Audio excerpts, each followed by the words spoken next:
Annie, vous avez renversé les choses. Ah bon? Et ça perd tout.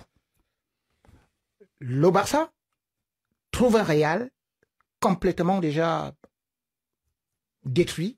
C'est 4-0. Premier match. Oui, en automne dernier. Voilà. Deuxième match, nous allons à 5-2. C'est-à-dire que l'écart s'est réduit.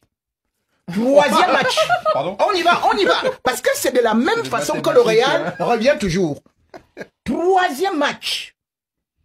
On va en prolongation. Prolongation et tout le monde est content que, bien évidemment, Koundé marque un but vraiment sur une passe décisive de Modric dans un match où le Real dominait. Cela veut dire que lorsque vous regardez le premier match et le dernier match, vous voyez que qui a progressé? C'est le Real. Pourtant, ce Real n'a pas de défense.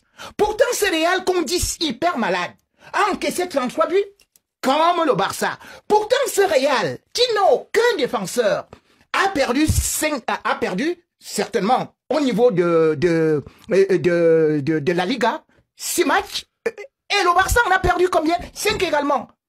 Lorsqu'on regarde le nombre de nuls, c'est 5. Bon, mais Rémi, Moi, j'ai dit aujourd'hui, j'ai dit aujourd'hui, le Real, c'est vrai, je devrais d'ailleurs féliciter Ancelotti parce que jouer sans avoir une défense, parce qu'on voit quand même là que il vous manque les Rudiger, Militao, Carvajal, Mendy et tout ça. On devrait prolonger 10 ans encore Ancelotti. Je vous le dis, mais c'est un miracle Annie. C'est un miracle Annie. Donc aujourd'hui, vous allez jouer avec le Barça, avec des milieux de terrain, des attaquants qui sont des défenseurs et ne vous en faites pas, le Real va faire mal. Bon, donc ils vont gagner 4-0, je pense. J'ai bien compris. La démonstration.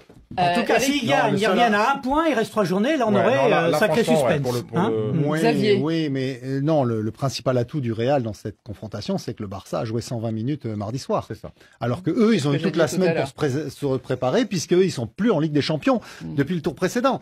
Donc effectivement, le Real a plus de fraîcheur à ce niveau-là, au niveau athlétique, que le Barça, qui a aussi des absents. Mais il y a quand même 4 points, ce qui veut dire qu'en 4 journées, 4 points, franchement, c'est sans doute le basculement de cela, mais après, il va falloir aussi le récupérer ou récupérer 1 ou 2 points. Parce qu'à la différence de but entre les deux, je crois qu'il y a 20 buts pratiquement d'écart. C'est le Barça qui est devant. Oui, largement. Le Barça, et après 56, je crois, et plus 19. Non, c'est 22 buts d'écart. Le Barça a un calendrier un peu plus chargé ensuite, puisqu'ils vont le derby contre l'Espagnol. Et ils ont l'Athletic et Villarreal. Ils finissent à Bilbao, alors que le Real a Mallorca, Séville et la Real Sociedad.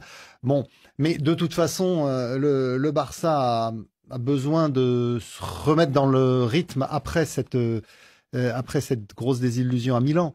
Et donc le meilleur moyen, c'est effectivement de remporter ce match. Je pense que ça va être très compliqué.